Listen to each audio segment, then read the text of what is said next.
Chronicles of Narnia: The Last Battle by C.S. Lewis, Chapter 7, mainly about dwarfs. The two Calamine soldiers at the head of the column, seeing what they took for Tarkana, great lord, two armed pages, came to a halt and raised their spears as a salute. "O my master," said one of them, "we lead these menkins to Calaman to work in the mines of British Rock. May he live forever."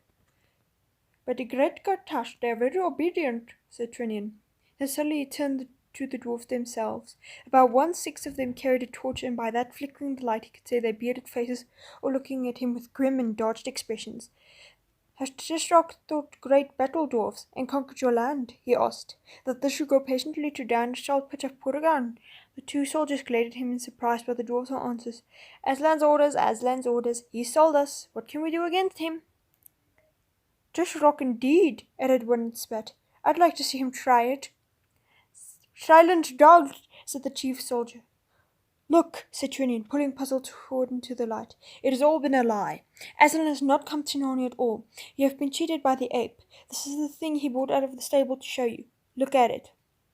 What the dwarfs saw, now they could sit close carefully to make them wonder how they had ever been taken in.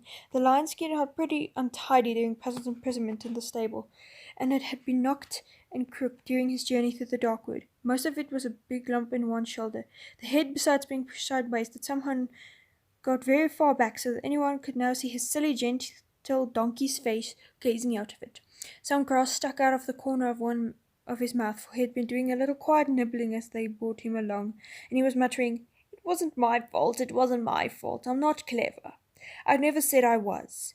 For 1 second all the dwarfs were staring at Puzzle with wide open mouths, and then one of the soldiers said sharply, "Are you mad, my master? What are you doing to the slaves?" And the other said, "Who are you?" Neither of their spears was the salute now. Both were down ready for action. "Give the password," said the chief soldier. "This is my password," said the king as he drew the sword. "The light is dawning, the lie broken. Now guard thee, miscreant, for I am Trinian of Narnia." He flew upon the chief soldier like lightning. Eustace, who had drawn his sword when he saw the king draw his, rushed at the other one, his face deadly pale, but I wouldn't blame him for that. And he had the luck that beginners sometimes do have. He forgot all about Trinian and tried to teach him off noon, and slashed wildly. Indeed, I'm not sure his eyes went shut, and suddenly found, to his own great surprise, that the Calamine lay dead at his feet. Although this was a great relief, it was, at the moment, rather frightening. The king's fright had lasted a second or two longer. Then he had killed his man and shouted to Eustace, "Where are the other two?" But the dwarfs had settled to remain in Calamines. There was no enemy left. "Well struck, Eustace," cried Trinian, clapping him on the back. "Now, dwarfs, you are free. Tomorrow I shall lead you to free all Narnia. 3 cheers for Aslan." But the result which followed was simply wretched. There was a feeble attempt from a few dwarfs, about 5, which died away all at once. From several others were sulky growls. Many said nothing at all. "Don't they understand?" said Joel impatiently. "What's wrong with all you dwarfs? Don't you hear that the king says it's all over? The ape is not going to rule Narnia any longer. Everyone can go back to ordinary life. He can have fun again. Aren't you glad?" After a pause of nearly a minute, and not a very nice-looking dwarf with hair and beard as black as soot said, "And who might you be, missy?" "I'm Jill," she said, "the same Jill who rescued King Rilian from his enchantment. And this is Eustace who did it too, and we've come back from another world after hundreds of years. Aslan sent us."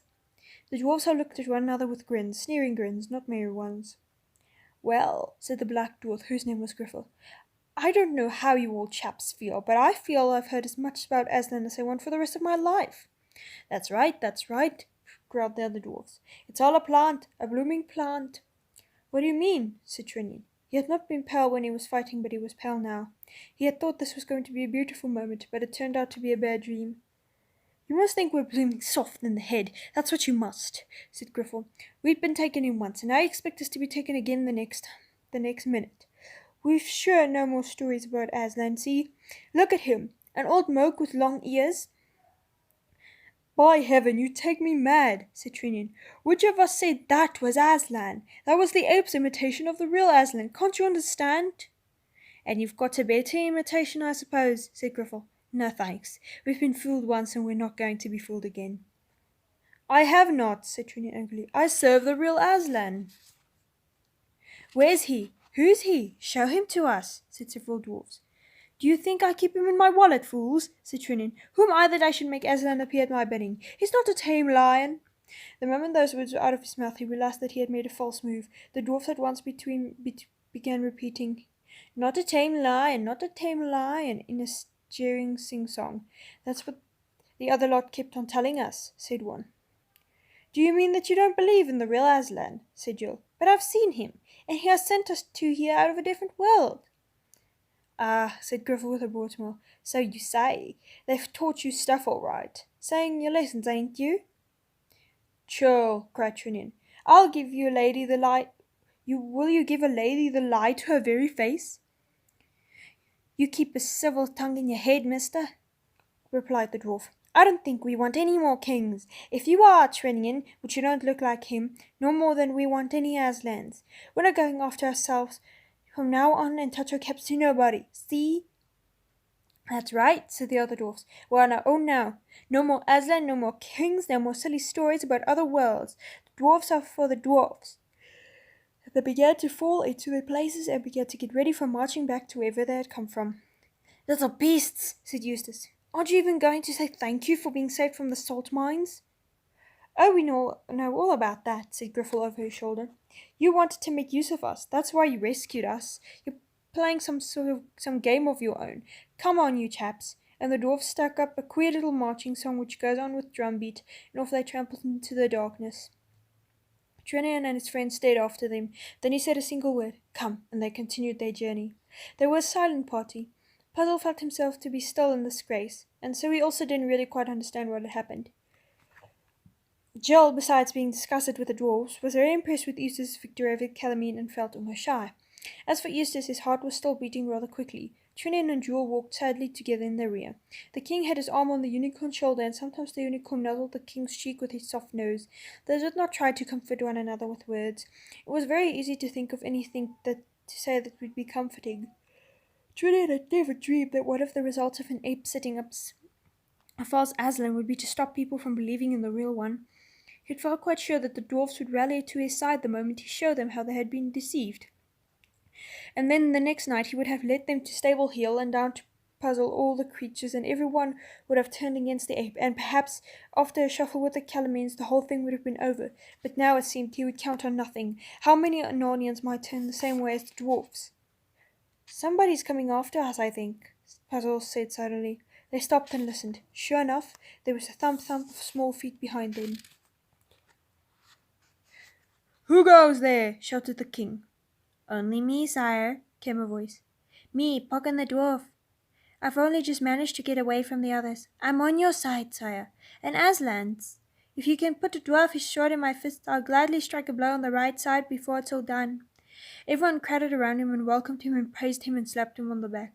Of course, one single dwarf could not make a very great difference, but it was somehow very cheering to have even one. The whole party was brightened up, but Jill and Eustace didn't stay bright for very long, for they were yawning their heads off and too tired to think about anything but bed. It was the coldest hour of the night, just before dawn, that they got back to the tower. If there had been a meal nearby for them, they would have been glad enough to eat, but the bother and the delay of getting to one was not to be thought of. They drank from a stream, splashed their faces with water, and tumbled into their bunks, except for Puzzle and Jewel, who said they'd be more comfortable outside. This perhaps was just as well, for a unicorn and a fat full-grown donkey indoors always make a room feel rather crowded. Narnian dwarfs, though less than 4 feet high, or 4 feet high, is about the toughest and strongest creatures there are, so that Poggin, in spite of her heavy day and late night, woke fully refreshed before any of the others. He at once took Jill's bow, went out and shot a couple of wood pigeons. Then he sat plucking them out on the doorstep and chatting to Jewel and Puzzle. Puzzle looked and felt a good deal better this morning. Jewel, being a unicorn, and therefore one of the noblest and delicatest of beasts, had been very kind to him, talking to him about things of the sort they could both understand, like grass and sugar and the care of one's hoofs.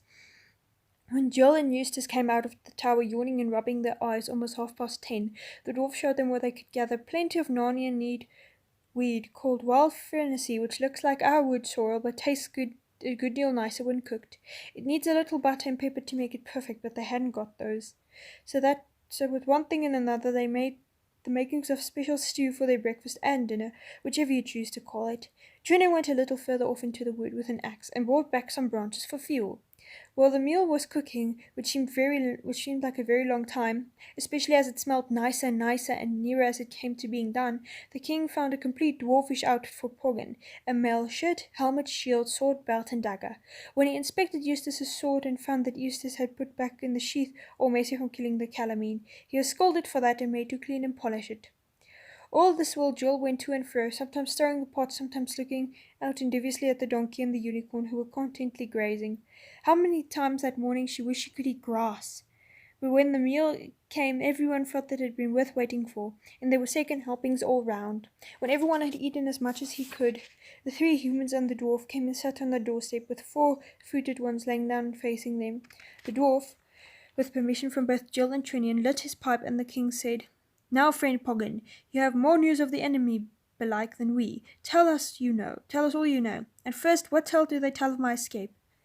"As a cunning tale, sire, as ever was devised," said Poggin. "It was a cat, Ginger, who told it, and most likely made it up too. This Ginger, sire, oh, he's a sly boots, if ever a cat was, said he was walking past the tree to which those villains bound your majesty, and he said that slaying your reverence was that you were howling and swearing and cursing Aslan. Language I wouldn't like to repeat were the words used. Looking ever so prim and proper, you know, the way as the cat can when it pleases. And then, says Ginger, Aslan himself suddenly appeared in a flash of lightning and swallowed your majesty up at one mouthful. All the beasts trembled at the story and became frightened right away, and of course the ape followed it up. There, he says, see what Aslan does to those who don't respect him. Let that be a warning to you all. And the poor creatures wailed and whammed and said, it will, so that the upsuit of your majesty's escape would not let them thinking whether you still loyal friends to aid you, but only made them more afraid and more obedient to the ape. What devilish policy, said Trinian. This Ginger, then, enclosed in the ape's counsels. Is a question by now, sire, if the ape is in his counsels, replied the dwarf. Sorry. The ape was taken to drinking, you see. My belief was that the plot is now mostly carried on by Ginger or Rishta. It's the Calamine captain, and I think some words that Ginger has scattered among the dwarfs are chiefly to blame for the scurvy return they made you, and I'll tell you why. One of those dreadful midnight meetings had just broken up the night before last, and I'd gone a bit off my way home when I felt I left my pipe behind. It was a real good un, an old favourite, so I went back to look for it, but before I got to the place where I'd been sitting, it was black as pitch there, I heard a cat's voice say, meow, and a Calamine voice say, here, speak softly, so I stood as still as I was frozen. And 2 were Ginger and Rashta Tarkhan, as they call him. Noble Tarkhan, said the cat in the sulky voice of his, I just wanted to know exactly what we both meant today, about Aslan meaning no more than tush. Doubtless the most sagest of cats, says the other. You perceive my meaning. You mean, says Ginger, that there is no much personage either? All are enlightened to know that, said the Tarkhan. Then we can understand one another, purrs the cat. Do you know, like me, grow a little weary of the ape? A stupid, greedy brute, says the other. But we must use him for the present, though I must provoke for all things in secret and make the ape do our will, and would be better, wouldn't it? Said Ginger. But to let some of the more enlightened Narnias into our councils, one by one as we can find them apt. For the beasts who really believe in Aslan may return at any moment, and I will, if the ape's folly betrays his secret. But those who care neither for Tush nor Aslan, but only have eye to their own profit, and such a reward as the Tisroc might give them when Narnia is Calamine province, will be firm. Excellent cat, said the captain, but choose which one carefully. While the dwarf had been speaking, the day seemed to have changed. It had been sunny when they sat down. No Puzzle shivered. Jules shifted his head uneasily. Jill looked up. It's clouding over, she said. And it's so cold, said Puzzle. Cold enough, by the lion, said Trinian, blowing on his hands. And what foul smell is this? Phew, gasped Eustace. It's like something is dead. Is there a dead bird somewhere about? Why didn't we notice it before? With a great upwheel, Jules scrambled to his feet and pointed with his horn. Look, he cried. Look at it, look at it. Look. Then all 6 of them saw, and all over their faces there came an expression of the uttermost dismay.